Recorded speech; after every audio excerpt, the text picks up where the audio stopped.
સો hi friends, તો આજનો વિડીયોનો topic છે જે ખૂબ જ અગત્યનો છે, કારણ કે ગુજરાત સ્ટેટ કાઉન્સિલિંગમાં તમે પાર્ટિસિપેટ કરતા હોય તો રાઉન્ડની માહિતી ઓલરેડી તમારી પાસે હોવી જોઈએ.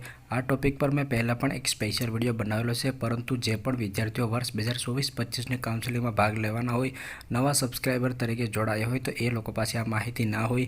તમે જ્યારે પણ રાઉન્ડમાં કોલેજ પસંદગી કરશો ત્યારે તમને 3 થી 5 દિવસનો સમય છે તે આપવામાં આવશે. જો તમારી પાસે પ્રથમ રાઉન્ડમાં પાર્ટિસિપેટ કરતા હોય અને બીજા રાઉન્ડની માહિતી પહેલેથી જ ના હોય તો તમને ખૂબ જ લોસ છે તે જશે. તો આ વિડીયોમાં હું તમને સંપૂર્ણ A to Z માહિતી આપીશ. અપગ્રેડનો નિયમ છે ગુજરાત સ્ટેટ કાઉન્સિલિંગ માટે એ ખૂબ જ અગત્યનો છે. ચોથા રાઉન્ડમાં કયા વિદ્યાર્થીઓ પાર્ટિસિપેટ કરી શકે એ તમારે પ્રથમ રાઉન્ડથી જ માહિતી છે તે તમારી પાસે રાખવાની હોય છે. ચાલો હવે આપણે વિડીયોના ટોપિક પર આવીએ. જો તમે ચેનલમાં નવા હોય તો એડમિશન પછી સ્કોલરશિપ અને હોસ્ટેલ અપડેટ માટે ચેનલને સબસ્ક્રાઈબ કરી રાખજો. અને નાની અગત્યની અપડેટ છે જેના પર હું વિડીયો ના બનાવી શકું એ ઇન્સ્ટાગ્રામ પેજમાં આપતો હોઉં છું, તો ઇન્સ્ટાગ્રામ પેજમાં પણ ફોલો કરી લેજો. તો જે ગુજરાત સ્ટેટ કાઉન્સિલિંગ છે એમાં કુલ 4 રાઉન્ડ છે તે કરવામાં આવે છે. First round, second round, third round એટલે કે મોપઅપ રાઉન્ડ અને ફોર્થ રાઉન્ડ એટલે કે સ્ટ્રે વેકેન્સી રાઉન્ડ. એમાં જે તમારો બીજો રાઉન્ડ અને ત્રીજો રાઉન્ડ છે એ ખૂબ જ અગત્યનો છે. એની જે માહિતી તમને આપું એ તમે આરામથી સમજજો. ઘણા વિદ્યાર્થીઓને વિડીયો સ્કીપ કરવાની આદત હોય છે. જો તમે વિડીયો સ્કીપ કરશો તો તમારી માર્ચ અનુસાર મળતી કોલેજ પણ સ્કીપ થઈ જશે. એ તમારે ખાસ ધ્યાનમાં રાખવાનું રહેશે. દરેક રાઉન્ડમાં તમે કમિટીના નિયમો સહિત ફી ભરી નવું રજિસ્ટ્રેશન છે તે કરી શકો છો. ઘણા વિદ્યાર્થીઓના મને પ્રશ્ન આવતા હોય છે કે સર હું ડાયરેક્ટ બીજા રાઉન્ડમાંથી રજિસ્ટ્રેશન કરી શકું? તમે કરી તો શકો, પરંતુ એનો લોસ છે તે તમને જશે, કારણ કે જે પણ તમારા સ્કોર અનુસાર મળવાપાત્ર કોલેજ હશે એ ઓલરેડી તમારાથી લો સ્કોર ધરાવતા વિદ્યાર્થીઓને મળી જશે. તો તમારે જે પણ સારા માર્ક હોય તો તમારે પ્રથમ રાઉન્ડથી જ રજિસ્ટ્રેશન છે તે કરવું જોઈએ. હવે આપણે જે ગુજરાતની વાત કરીએ તો 21 ઓગસ્ટની આસપાસ તમારો પ્રથમ રાઉન્ડની પ્રોસેસ છે તે ચાલુ થશે. તો પ્રથમ રાઉન્ડમાં તમે ફ્રેશ રજિસ્ટ્રેશન કરી શકો છો. જે પણ વિદ્યાર્થીઓ અત્યારે ઓલરેડી ફોર્મ ભરી નાખ્યું છે એ ફ્રેશ રજિસ્ટ્રેશન કહેવાય. તો તમે પ્રથમ રાઉન્ડમાં ફ્રેશ રજિસ્ટ્રેશન છે તે કરી શકો છો. પ્રથમ રાઉન્ડ માટે તમને એક ટાઈમ ટેબલ આપવામાં આવશે. એ મુજબ તમે કોલેજ પસંદગી છે એ પણ કરી શકો છો. અલોટમેન્ટની જાહેરાત છે તે કરવામાં આવશે, એટલે કે તમને કઈ કોલેજમાં મળેલું છે એ તમને જાહેરાત છે તે કરવામાં આવશે. તમને જેવી જાહેરાત કરવામાં આવે ત્યાર પછી તમને કોઈ પણ કોલેજ છે એ તમને મળી જતી હોય અને તમારે એડમિશન કન્ફર્મ કરવું હોય તો તમે હેલ્પ સેન્ટર પર જઈ જે પણ તમારી ફીસ હશે તમે ભરી અને ત્યાર પછી તમે એડમિશન ઓર્ડર છે તે ત્યાંથી લેવાનો રહેશે. અને જો કોઈ પણ કોલેજ તમને મળી હોય અને તમને પસંદ ના હોય તો તમે એને ઇગ્નોર પણ કરી શકો છો, કારણ કે પ્રથમ રાઉન્ડ છે એ તમારો પ્રી એક્ઝિટ હોય છે. હવે જે પ્રથમ રાઉન્ડ છે એના સેકન્ડ રાઉન્ડ માટેના નિયમો સમજી લઈએ તો જો તમને પ્રથમ રાઉન્ડમાં કોઈ પણ કોલેજ મળતી નથી તો પણ તમે આરામથી નવા રજિસ્ટ્રેશન વગર સેકન્ડ રાઉન્ડમાં જઈ શકો છો. જો તમને પ્રથમ રાઉન્ડમાં કોઈ કોલેજ મળે છે અને તમે રિપોર્ટિંગ કરતા નથી તો પણ તમે તમારી સિક્યુરિટી ડિપોઝિટ જપ્ત કર્યા વગર તમે સેકન્ડ રાઉન્ડમાં જઈ શકો છો. જો તમને પ્રથમ રાઉન્ડમાં કોઈ કોલેજ મળે છે અને તમે એ કોલેજ કન્ફર્મ પણ કરો છો, ફીસ ભરો છો અને એડમિશન ઓર્ડર તમે લઈ લો છો તો પણ તમે સેકન્ડ રાઉન્ડમાં જઈ શકો છો. હવે જે પણ કાઉન્સિલિંગનો જે ખેલ છે એ બીજા અને ત્રીજા રાઉન્ડથી ચાલુ થશે. તો હવે તમે આરામથી સમજજો, કારણ કે આ જે અગત્યની માહિતી છે અમે પેડ કાઉન્સિલિંગમાં બરાબર સમજાવતા હોય છે. જો પેડ કાઉન્સિલિંગમાં તમે જોડાવતો હોય તો તમારે સિક્યુરિટી ડિપોઝિટ છે એ જપ્ત કરવાનો કોઈ સવાલ રહેશે નહીં, કારણ કે અમારે પેડ કાઉન્સિલિંગમાં અમે કોલેજ લિસ્ટ તમને બનાવી આપીએ છીએ, જેથી કરીને તમારે 10,000 સિક્યુરિટી ડિપોઝિટ છે તે જપ્ત થશે નહીં, કારણ કે અમે વિગતવાર સંપૂર્ણ માહિતી છે તે આપતા હોય છે. અને આ ઉપરાંત પણ ડે ટુ ડેની અપડેટ હોય, સ્કોલરશિપની અપડેટ હોય, તમામ અપડેટ અમારા પેડ પ્લાનમાં અમે સમજાવતા હોય છે. તો જો તમે પણ અમારે પેડ કાઉન્સિલિંગમાં જોડાવા માંગતા હોય તો ડિસ્ક્રિપ્શનમાં તમને નંબર છે એ મળી જશે અને ડિસ્પ્લે ઉપર પણ તમે એની માહિતી છે એ જોઈ શકો છો. તો સેકન્ડ રાઉન્ડ છે એમાં તમે ફ્રેશ રજિસ્ટ્રેશન કરી શકો છો, એટલે કે જે વિદ્યાર્થીઓ પ્રથમ રાઉન્ડમાં રજિસ્ટ્રેશન ના કર્યું હોય એ પણ ફ્રેશ રજિસ્ટ્રેશન છે એ બીજા રાઉન્ડમાં કરી શકે છે. જે વિદ્યાર્થીઓ રાઉન્ડ 1માં રજિસ્ટ્રેશન કર્યું હતું એને બીજા રાઉન્ડમાં રજિસ્ટ્રેશન છે તે કરવાની જરૂરત નથી. ત્યાર પછી ફરીથી તમે બીજા રાઉન્ડ માટે કોલેજ પસંદગી છે એ કરી શકો છો. બીજા રાઉન્ડ માટેનું તમારી જે રિઝલ્ટ છે, પરિણામ છે એની જાહેરાત કરવામાં આવશે. ત્યાર પછી તમારે હેલ્પ સેન્ટર ઉપર જઈ અને ફીસ ભરવાની છે અને એડમિશન લેટર છે તે જનરેટ કરવાનો રહેશે. જે તમારી ફીસ ભરવાની છે તમે ઓફલાઈન અથવા ઓનલાઈન તમે પોર્ટલના માધ્યમથી પણ ભરી શકો છો. ત્યાર પછી તમારે એડમિશન લેટર લેવા માટે હેલ્પ સેન્ટર પર જવાનું રહેશે. હવે જે પણ વિદ્યાર્થીઓ પ્રથમ રાઉન્ડમાં કોલેજ છે એ પસંદ કરેલી હોય અને અલોટ થઈ ગઈ હોય, ફીસ ભરેલી હોય અને ત્યાર પછી જો સેકન્ડ રાઉન્ડમાં કોઈ નવી કોલેજ મળે, અપગ્રેડ એને કરી હોય, એટલે કે એને પ્રથમ રાઉન્ડમાં કોઈ કોલેજ મળી હતી અને સેકન્ડ રાઉન્ડમાં એ લોકો અપગ્રેડ માટે અરજી કરતા હોય અને સેકન્ડ રાઉન્ડમાં એને કોઈ કોલેજ મળી જાય તો એને જે પણ વધારે ઘટાડાની ફી હોય એ ભરવાની હોય છે. જેમ કે પ્રથમ રાઉન્ડમાં તમને કોઈ કોલેજ મળી હતી, એ કોલેજની ફી 8 લાખ રૂપિયા હોય અને સેકન્ડ રાઉન્ડમાં તમને કોઈ કોલેજ મળે એની ફી 9 લાખ રૂપિયા હોય, તો બીજા રાઉન્ડમાં તમારે ફક્ત 1 લાખ જ રૂપિયા પે કરવાના થશે. અને જો તમારે પ્રથમ રાઉન્ડમાં કોલેજ મળી એની ફી 9 લાખ રૂપિયા હોય અને સેકન્ડ રાઉન્ડમાં તમને કોલેજ મળેલી છે એની ફી 7 લાખ રૂપિયા હોય તો તમારે કોઈ પણ ફી નથી ભરવાની. જે પણ તમારા વધારાના 2 લાખ રૂપિયા છે એ તમને રિફંડ છે તે થઈ જશે. તો બીજા રાઉન્ડમાં તમને કોઈ કોલેજ મળે તો તમારે જો કોલેજ ચેન્જ થાય તો તમારે નવો એડમિશન લેટર છે એ લેવા જવાનો છે અને જે ફીઝનો ડિફરન્ટ હોય તો તમારે પે કરવાનો રહેશે. તો હવે જે અગત્યના નિયમો છે સેકન્ડ રાઉન્ડમાં થર્ડ રાઉન્ડ માટેના એ સમજી લેજો કે જો સેકન્ડ રાઉન્ડમાં તમને કોઈ પણ કોલેજ ઓલોટ નથી થઈ, એટલે કે પ્રથમ રાઉન્ડમાં પણ તમને કોઈ કોલેજ નથી મળી, સેકન્ડ રાઉન્ડમાં પણ કોઈ કોલેજ નથી મળી, તો હવે તમારે ત્રીજા રાઉન્ડમાં તમે આરામથી જઈ શકો છો. તમારે નવું રજિસ્ટ્રેશન કરવાની જરૂરત નથી કે ના તો તમારું મેરિટ લિસ્ટમાંથી નામ છે તે નીકળશે. પરંતુ સેકન્ડ રાઉન્ડમાં તમને કોલેજ અલોટ થાય છે અને તમે રિપોર્ટિંગ છે તે કરતા નથી, એટલે કે કોલેજ તમે કન્ફર્મ કરતા નથી, તો તમારે થર્ડ રાઉન્ડમાં જવા માટે નવું રજિસ્ટ્રેશન છે તે કરવું પડશે અને એના માટે તમારે ફરીથી 10,000 રૂપિયા સિક્યોરિટી ડિપોઝિટ છે તે ભરવાની રહેશે. સેકન્ડ રાઉન્ડમાં કોઈ કોલેજ તમને અલોટ થશે અને તમે રિપોર્ટિંગ નહીં કરો તો તમારે નવું રજિસ્ટ્રેશન કરવું પડશે થર્ડ રાઉન્ડ માટે. પરંતુ પ્રથમ રાઉન્ડની કોલેજ હોય, સેકન્ડ રાઉન્ડની કોલેજ હોય, તમારે કન્ફર્મ કરેલી કોલેજ હોય તો તમે આરામથી થર્ડ રાઉન્ડમાં જઈ શકો છો.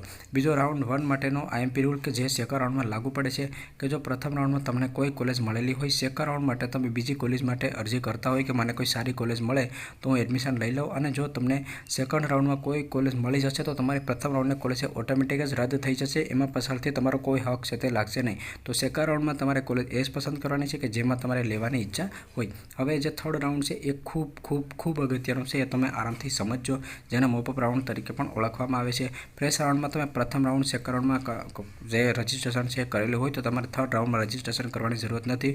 પરંતુ સેકન્ડ રાઉન્ડમાં તમારું મેરિટ લિસ્ટમાંથી નામ નીકળી ગયું હોય કારણ કે કોલેજ મળેલી હોય અને તમે રિપોર્ટિંગ ના કર્યું હોય તો ફરીથી તમારે રજિસ્ટ્રેશન કરવું પડશે. અને અત્યાર સુધી કોઈ પણ રાઉન્ડમાં તમે રજિસ્ટ્રેશન ના કર્યું હોય તો પણ તમે થર્ડ રાઉન્ડમાં ડાયરેક્ટ રજિસ્ટ્રેશન છે તે કરી શકો છો. થર્ડ રાઉન્ડ માટેની કોલેજ ચોઇસની પ્રોસેસ ચાલુ કરવામાં આવશે. ત્યાર પછી તમારે અલોટમેન્ટની જાહેરાત કરવામાં આવશે. જો તમને કોઈ પ્રથમ કે સેકન્ડ રાઉન્ડમાં કોઈ કોલેજ ના મળી હોય અને થર્ડ રાઉન્ડમાં કોલેજ મળે છે તો તમારે ફીસ ભરવાની છે ઓનલાઈન અથવા ઓફલાઈન, અને એડમિશન લેટર છે એ તમારે હેલ્પ સેન્ટર પર લેવા જવાનું છે અને ડોક્યુમેન્ટ છે ત્યાં તમારે સબમિટ કરાવવાના રહેશે. જો ફીસનો કંઈ ડિફરન્ટ હોય તો તમારે એ ભરવાનો રહેશે, જે આગળ મેં સમજાવ્યું હતું એ મુજબ, અને નવો એડમિશન લેટર છે તે લેવાનો રહેશે. હવે ઇમ્પોર્ટન્ટ રૂલ છે ફોર્થ રાઉન્ડ માટે એ સમજી લેજો કે જો થર્ડ રાઉન્ડમાં કોઈ પણ કોલેજ તમને મળતી નથી, એટલે કે પ્રથમ રાઉન્ડમાં કોઈ કોલેજ નથી મળી, બીજા રાઉન્ડમાં કોઈ કોલેજ નથી મળી, ત્રીજા રાઉન્ડમાં કોઈ કોલેજ નથી મળી, તો તમે આરામથી ફોર્થ રાઉન્ડમાં જઈ શકો છો. પરંતુ જો તમને થર્ડ રાઉન્ડમાં કોઈ પણ કોલેજ છે અલોટ થઈ જશે અને તમે રિપોર્ટિંગ કરી લેશો, ત્યાર પછી તમે ફોર્થ રાઉન્ડમાં જઈ શકશો અને તમારી કાઉન્સેલિંગની પ્રોસેસ છે અહીંયા પૂરી થઈ જશે. એ હું તમને આગળ પણ વિગતવાર સમજાવું. અને જો તમને થર્ડ રાઉન્ડમાં કોઈ પણ કોલેજ અલોટ થાય છે અને તમે રિપોર્ટિંગ નથી કરતા તો પણ તમે ફોર્થ રાઉન્ડમાં નહીં જઈ શકો. આ એ વિદ્યાર્થીઓને લાગુ પડશે કે જે વિદ્યાર્થીઓને કોલેજ છે અલોટ થઈ ગઈ છે. એ આપણે આગળ વિગતવાર સમજીએ એટલે તમે સમજી જશો. અને રાઉન્ડ 2 માટેનો નિયમ કે જે થર્ડ રાઉન્ડમાં લાગુ પડે છે કે જો તમે રાઉન્ડ 2માં તમને કોઈ પણ કોલેજ મળેલી હોય, તમે અપગ્રેડ માટે થર્ડ રાઉન્ડમાં અરજી કરતા હોય, થર્ડ રાઉન્ડમાં તમને કોઈ પણ કોલેજ મળી જશે તો સેકન્ડ રાઉન્ડની કોલેજ જે તમે કન્ફર્મ કરેલી છે એમાં તમારો કોઈ પણ હક છે તે રહેશે નહીં. હવે તમને જે પણ થર્ડ રાઉન્ડમાં કોલેજ મળેલી છે એ તમારે કન્ફર્મ કરવાની રહેશે. અથવા તમને સેકન્ડ રાઉન્ડમાં કોઈ પણ કોલેજ અલોટ થયેલી હતી અને તમે રિપોર્ટિંગ ના કરેલી હોય તો પણ તમારે થર્ડ રાઉન્ડ માટે નવું રજિસ્ટ્રેશન કરવું પડશે. તમને સેકન્ડ રાઉન્ડમાં કોઈ પણ કોલેજ અલોટ થયેલી હતી અને તમે રિપોર્ટિંગ કરેલું હોય તો તમે થર્ડ રાઉન્ડમાં પાર્ટિસિપેટ છે એ કરી શકો છો. થર્ડ રાઉન્ડ માટેના જે ઇમ્પોર્ટન્ટ નિયમો છે એ તમે ખાસ સમજો, કારણ કે આ ખૂબ જ અગત્યનું છે. આની જે માહિતી છે એ અમે મીટિંગ કરી અને પેડ પ્લાન યુઝર છે એને આરામથી સમજાવી દઈશું, પરંતુ જે પણ યુટ્યુબના સબસ્ક્રાઈબર છે એ પણ અહીંયા સમજી લે. તો જે પણ વિદ્યાર્થીઓને થર્ડ રાઉન્ડમાં સીટ છે અલોટ થાય છે, એટલે કે તમે કોલેજ પસંદગી કરેલી છે, તમને એ સીટમાં એડમિશન મળે છે, તમે રિપોર્ટિંગ કરો છો કે હવે મારે આ કોલેજમાં લઈ લેવું છે, ત્યાર પછી તમે કાઉન્સેલિંગની બહાર નીકળી જશો, એટલે કે હવે આગળના કોઈ પણ રાઉન્ડમાં તમે પાર્ટિસિપેટ નહીં કરી શકો અને તમારું જે એડમિશન છે એ કોઈ પણ સંજોગોમાં રદ નહીં કરવામાં આવે. એ તમારે ખાસ ધ્યાન રાખવાનું છે. હવે પછીનો બીજો પોઈન્ટ તમે ખાસ સમજો કે થર્ડ રાઉન્ડમાં તમને કોઈ કોલેજ અલોટ થયેલી છે, તમે એ રિપોર્ટિંગ કરતા નથી તો પણ તમારું કાઉન્સેલિંગમાંથી બહાર નામ છે તે નીકળી જશે. તમે કોલેજ કન્ફર્મ કરશો તો પણ તમારું નામ નીકળી જશે અને કોલેજ તમે કન્ફર્મ નહીં કરો તો પણ તમારું નામ નીકળી જશે જ્યારે તમને થર્ડ રાઉન્ડમાં સીટ છે તે અલોટ કરવામાં આવે તો. હવે બીજું કે જે વિદ્યાર્થીઓ રાઉન્ડ 2માં કે રાઉન્ડ 1માં કોઈ પણ કોલેજ કન્ફર્મ કરેલી હતી, એણે અપગ્રેડ માટે અરજી કરેલી હતી, પરંતુ થર્ડ રાઉન્ડમાં કોઈ કોલેજ નથી મળેલી, પરંતુ એની પાસે એક સીટ ઓલરેડી કન્ફર્મ છે, તો એ વિદ્યાર્થીઓને સીટ છે તે અપગ્રેડ નથી થઈ, તો એનું ઓલરેડી રાઉન્ડ 3 માટે આ કોલેજ છે એ ફાઇનલ ગણાશે, એનું એડમિશન છે એ પણ કેન્સલ કરી આપવામાં આવશે નહીં. તો રાઉન્ડ 2માં તમને કોઈ કોલેજ મળેલી હોય કે રાઉન્ડ 1માં કોઈ કોલેજ મળેલી હોય, રાઉન્ડ 3માં તમે અપગ્રેડ માટે અરજી કરતા હોય તો તમારી સીટ છે એ અપગ્રેડ ના થાય તો પણ તમારી પાસે ફાઇનલ આ કોલેજ રહેશે. તમે હવે એડમિશન પણ કેન્સલ નહીં કરી શકો કે હવે તમે આગળના રાઉન્ડમાં પણ ભાગ છે તે લઈ શકશો નહીં. હવે અપગ્રેડનો નિયમ છે એ સમજી લઈએ કે રાઉન્ડ 1 કે રાઉન્ડ 2માં કોઈ કોલેજ તમે કન્ફર્મ કરેલી હતી, રાઉન્ડ 3માં તમે જતા હોય તો તમને કોઈ કોલેજ મળતી નથી, તો પણ તમારો જે તમારી રાઉન્ડ 1 કે 2ની કોલેજ છે એ તમારી પાસે રહેશે. અને જો તમારે રાઉન્ડ 3માં કોઈ કોલેજ મળી જશે તો રાઉન્ડ 1 કે 2ની કન્ફર્મ કરેલી તમારી કોલેજ છે એ હવે એમાં તમારો કોઈ પણ હક છે તે રહેશે નહીં. હવે આપણે જે લાસ્ટ રાઉન્ડ છે સ્ટે વેકેન્સી રાઉન્ડ એ સમજી લઈએ. તો જે પણ વિદ્યાર્થીઓ પ્રથમ રાઉન્ડ, સેકન્ડ રાઉન્ડ કે થર્ડ રાઉન્ડમાં રજિસ્ટ્રેશન કરેલું હોય, કોઈ પણ કોલેજ અલોટ થતી નથી તો એ લોકોને રજિસ્ટ્રેશન કરવાની જરૂરત નથી. પરંતુ જે વિદ્યાર્થીઓ પ્રથમ, સેકન્ડ કે થર્ડ રાઉન્ડમાં રજિસ્ટ્રેશન જ કરેલું નથી એ લોકો ફોર્થ રાઉન્ડમાં રજિસ્ટ્રેશન છે એ કરી શકે છે. આમાં પણ તમારે કોલેજ પસંદગીની પ્રોસેસ કરવામાં આવશે. ત્યાર પછી તમને એડમિશન મળ્યું છે એની જાહેરાત કરવામાં આવશે. આમાં પણ તમારે ડોક્યુમેન્ટ વેરિફિકેશન કરવાનું છે, ફીસ ભરવાનું છે અને એડમિશન ઓર્ડર છે એ જનરેટ કરવાનો રહેશે. જો ફીસનું કંઈ ડિફરન્ટ હોય તો એ તમારે પે કરવાનો રહેશે. હવે IMP રૂલ રાઉન્ડ 3 માટેનો કે જે પણ અપગ્રેડનો નિયમ છે કે 1, 2, 3માં તમે કોઈ સીટ છે કન્ફર્મ કરેલી હોય, રાઉન્ડ 4માં તમે જતા હોય, રાઉન્ડ 4માં તમને કોઈ કોલેજ છે મળી જતી હોય તો રાઉન્ડ 1, 2, 3ની તમારી કન્ફર્મ કરેલી કોલેજ પણ તમારો કોઈ હક છે તે રહેશે નહીં. હવે રાઉન્ડ 3માં તમને કોઈ કોલેજ મળેલી હતી, તમે રિપોર્ટિંગ ના કરેલું હોય તો પણ તમે ફોર્થ રાઉન્ડમાં પાર્ટિસિપેટ નથી કરી શકતા. તમને કોઈ કોલેજ મળેલી હતી, તમે રિપોર્ટિંગ કરેલું છે તો પણ તમે ફોર્થ રાઉન્ડમાં પાર્ટિસિપેટ છે તે કરતા નથી. બાકી જે રાઉન્ડ 3ના નિયમો છે એ મુજબ તમને કોઈ પણ કોલેજ મળેલી જ ના હોય તો તમે ફોર્થ રાઉન્ડમાં પાર્ટિસિપેટ છે તે કરી શકો છો. તો આ નિયમો છે ખૂબ જ અગત્યના છે. પ્રથમ રાઉન્ડ છે એ જ તમારો ફ્રી એક્ઝિટ છે. બાકી સેકન્ડ રાઉન્ડ, થર્ડ રાઉન્ડ છે એ તમારો અગત્યનો છે. તમે સેકન્ડ રાઉન્ડમાંથી જ તમારે એ ધ્યાનમાં રાખવાનું છે કે કઈ કોલેજ આપણે પસંદ કરવાની રહેશે. જે પણ અમારા પ્લેટ પ્લાન યુઝર હોય એને કોલેજ લિસ્ટ અમે બનાવી દઈશું અને અમે તમારે 10,000 રૂપિયા કઈ રીતે બચાવવા જોઈએ એની પર પણ સંપૂર્ણ માહિતી છે તે આપતા રહીશું, જેથી કરીને તમને કાંઈ પણ પ્રકારનો પ્રશ્ન ના આવે.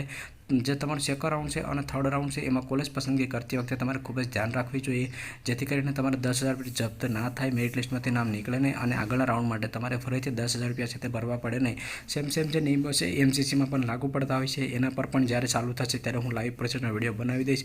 અને જે પણ વિદ્યાર્થીઓ આયુર્વેદિક અને હોમિયોપેથિકમાં જવા માંગતા હોય તો એમાં રાઉન્ડના નિયમો શું છે એના પર પણ હું જલ્દીથી એક સ્પેશિયલ વિડીયો છે તે બનાવી દઈશ. જો તમને આ વિડીયો પસંદ આવે તો લાઇક કરજો, ચેનલમાં હોય તો ચેનલને સબસ્ક્રાઈબ કરી રાખજો. અને જે પણ વિદ્યાર્થીઓ મને પેડ કાઉન્સેલિંગમાં જોડાવા માંગતા હોય તો ડિસ્ક્રિપ્શનમાં તમને નંબર મળી જશે, એના પર તમે સંપર્ક છે કરી શકો છો.